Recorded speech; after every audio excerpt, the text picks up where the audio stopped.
Sasa kupitia hii grant Nasulu inaweza kupea kina mama, inasaidia wamama kusomesha watoto, inasaidia wamama kuanzisha biashara ya group, biashara yao individual.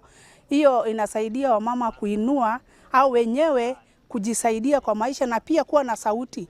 Kwa hivyo kupitia hii mafunzo na pia kupitia hii grant ya Nasulu inatusaidia kama groups, inasaidia kupunguza ile gender based violence katika kule mashiko community, kwa sababu wakati mingi wakati wa mama wako haido hawana kazi ama wazee, inachangia kuleta vita kwa nyumba, inachangia wamama kupata watoto kupata dhuluma, watoto wanapata kukosa kwenda shule kwa sababu unapata mapato hakuna.